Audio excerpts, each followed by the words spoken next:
وراليغا هذا حوغا waxaa iga dhacay dabkii baa iga dhacay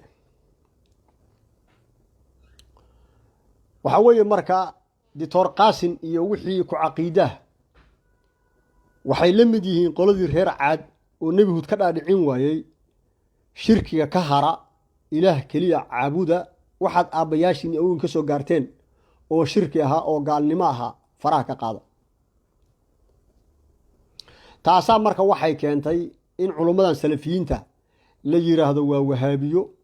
la yiraahdo waa mabdi khawaarij qaateen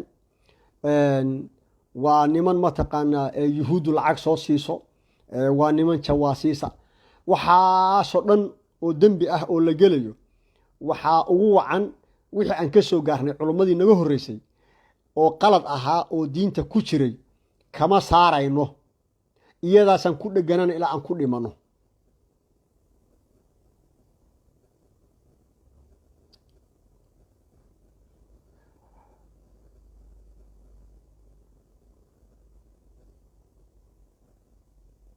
قال تعالى مرك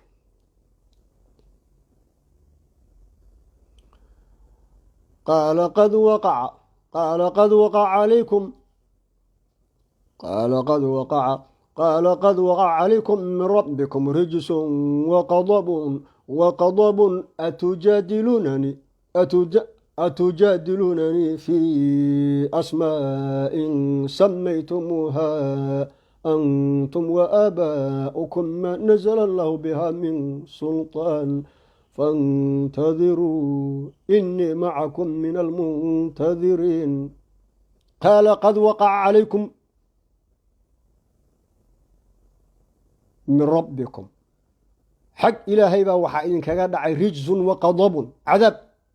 عرى إلهي با إذن كل عذاب أتجادلونني أنا رسولك إلهي النبي هود ونبي جينيه miyaad igula murmaysaan fi asmaa'in magacyo samaytumuha adinkan ba magacaabay wa aabaakum abayaashii idin horeeya magacaabay wax jira ma waa bir la qoray dhagax la qoray geed la qoray way anuguna waxyi baan wataa ilaahay ii soo dhiibay oo rasuul ilaahay baan ahay huud baa lay dhahaa adinkan idin ka dhashay markaan dhashay ilaa markaan rasuulka layga dhigay baad garanaysaan oo idin la joogay anoo rasuul ahayn baa idin la joogay waad i garanaysaan fantadiru waxaad ilaah ka dalbanaysaan soo maahan rijsun iyo waqadabun waa cadaab iyo cara ilaahay soo ma waxaad dalbanaysaan fantadiru inni macakum min almuntadirin anna waa idinla sugahayaa waa sugaynaa wixii dhaca maxaa dhacay marka qaala tacaala waa kana dhegaysadii Dr. Qaasinow ninkaagan ku takhasusay firqooyinka islaamkow oo Sheekh Maxamed Idriisna uu yaqaan inuu yahay ma taqaana wahaabiyo iyo inuu yahay sheekhu bidco iyo inuu yahay nimanka la yiraahdo fikirkii khawaarijta iyo inuu yahay jaajuus iyo inuu sheekhu waalan yahay iyo inuu ma taqaana laamiyada soo gaaray saaran dadka wacdiyo iyo inuu maxaan ku raada Soomaalida uu la hadlo iyo in dawladdu xirto oo laga qaado makarafoonka waxa soo dulmi ah waxa soo dambi ah waxa soo ma taqaana wax lagu hadlo aan ahayn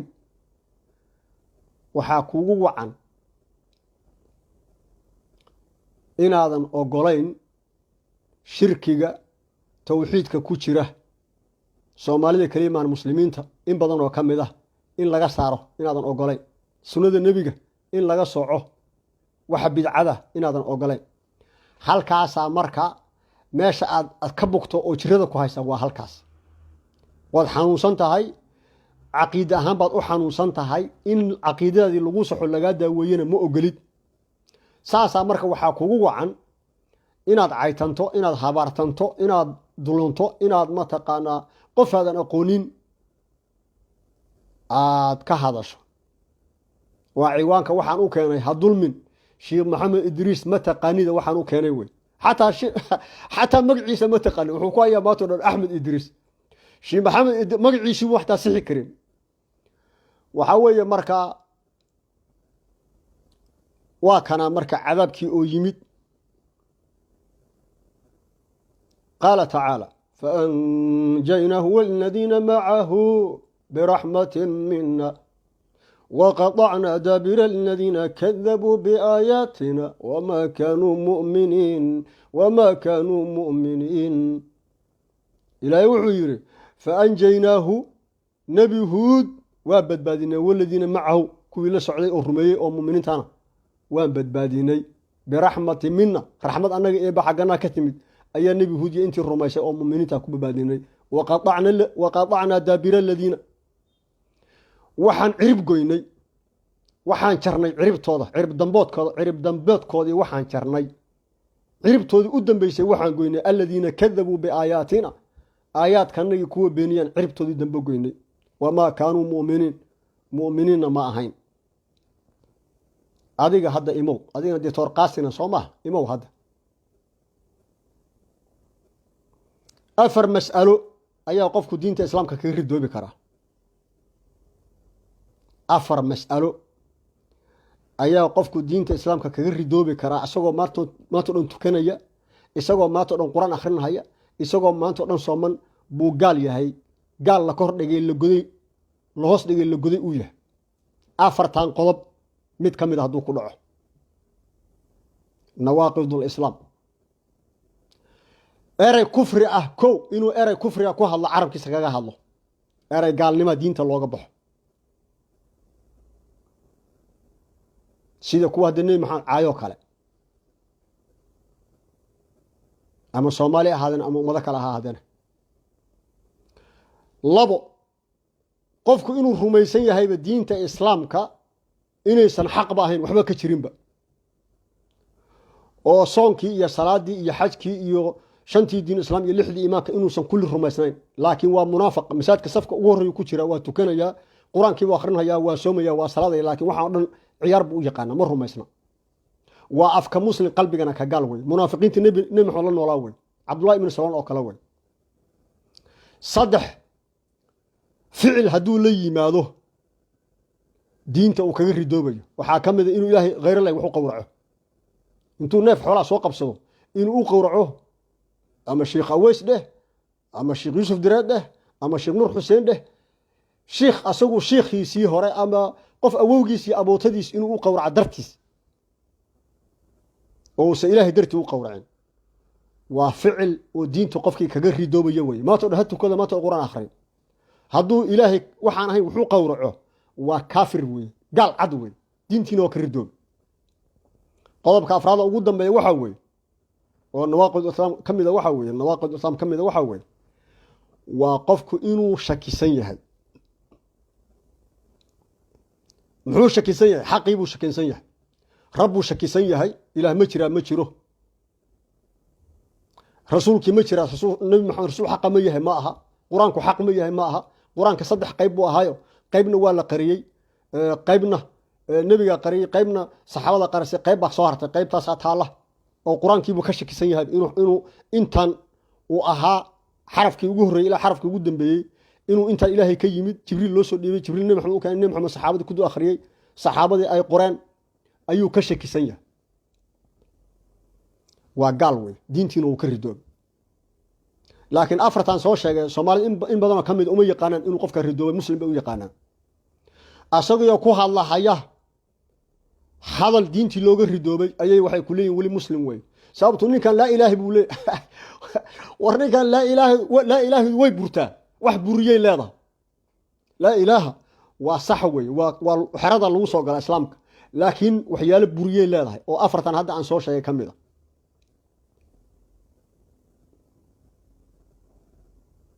waxa kale oo buriya wax ka soo diinta islaam ka soo horjeeda qofku diinta waa kaga baxaya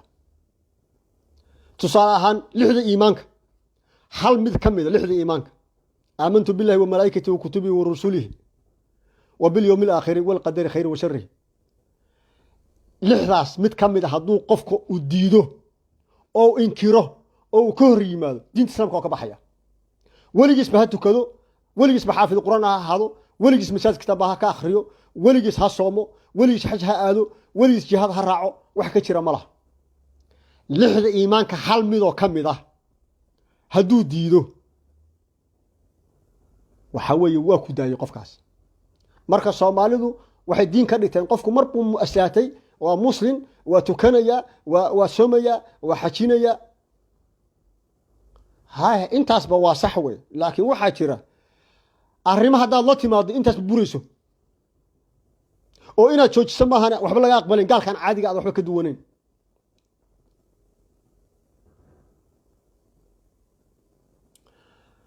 haddaba marka cadaabkii waa loo keenay waana la halaagay midna lagama reebin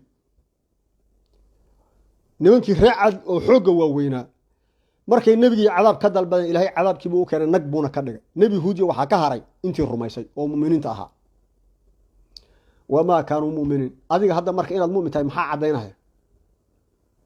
intaan hadda qodob aan soo sheegay inaadan mid ka mida ku jirin adigaan doctor qaasina maxaa caddaynaya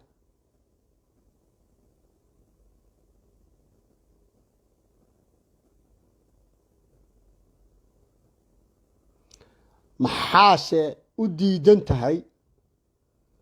in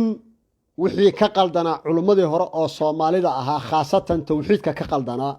oo shirkiyaadka badan ku dhex jiray sunnada nebiga macnaha ka qaldanaa oo bidcaho laga soo buuxiyey in laga saaro ood adna aqbashid in lagu baro ood baratid maxaa kaa hortaagan haddii caqligaagu shaqaynayo oo caqligaagu uu yahay mid caafimaad qaba haddii cilmigaagu shaqaynayo oo hadda sheeganaysa in jaamacada ka soo baxday macaatifadda iyo maxaan ku rahdaa waxaan ka soo gaarnay culimmadii naga horreysay raadkoodii baan haynaa ma intaasaa sida caad waxaad deliishanaysaa oo xujadaa haysata ma intaasaa maxaase shiikhaan aadan aqoonin oo maxamed idriis aad waxba ka aqoonin aadan garanayn xataa magaciisa aad aqoonin maxaad u dulmaysaa oo maqas inta u qaadatay u jarjaraysaa sharaftiisii iyo sumcaddiisii iyo xaasaskiisii iyo carruurtiisii caafimaadkiisii waxyaalaha aad ku haysta waxaa ka mid a shiikhu haywey buu saaran yahay baabuur buu wadaa ama waa lagu wadaa dad buu la hadlahayaa qaala tacaala bal hadda aayaddan dhegeyso adigu ditoor waxaad firqooyinka ku taqasusaa tahay qur-aanka bal saad isku tihiin garan maye bal aayaddan qur-aankaa dhegeyso qaala tacaala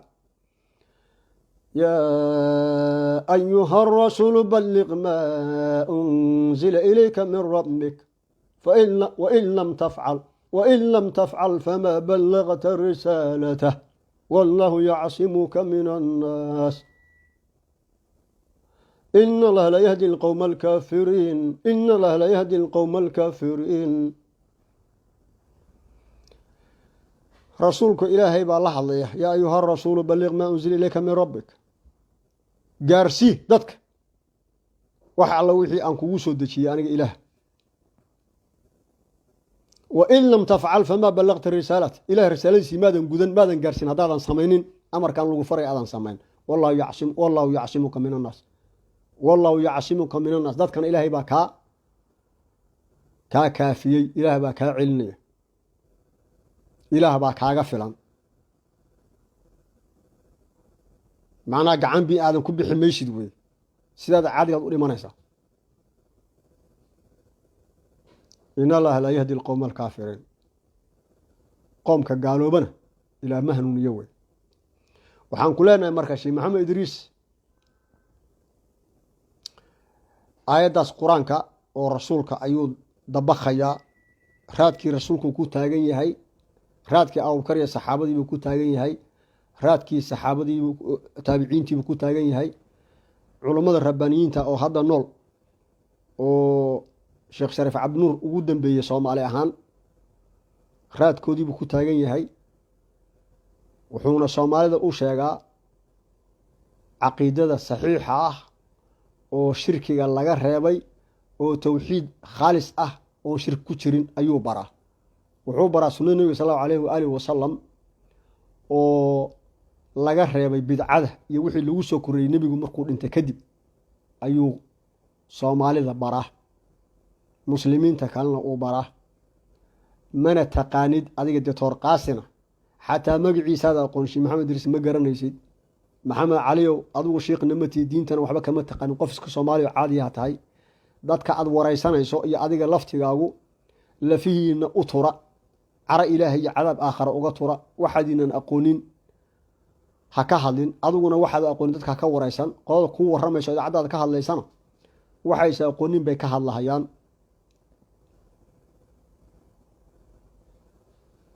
sheekh maxamed idriisna waxaan ugu sabeen xirayna waa ku sabeen xiraynaa annaga soomaaliya o dhan baa ku sabeen xirayna aayaddaas qur-aanka hadda ugu dambeysay oo nebi maxamed uu ilaahay uu amrayo inuu faafiyo ayuu daba socdaa shiiku halkaasuu hadduu highway saaran yahay iyo hadduu diyaarad saaran yahay iyo hadduu mobile ku hadlay iyo hadduu masaajid dhex fadhiyaba halkaasuu diinta ka gudbinahayaa oo rasuulkiisa aayaddaas lagu amray ayaa isagana ku amran yahay marka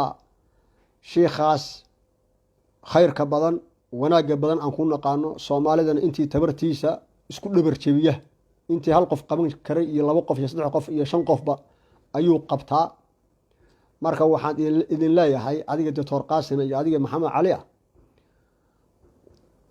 dulmiga ka daaya Sheekh Maxamed Idriis ma taqaanaane aad iyo aad baad u maasantihiin Soomaali dhamaanteed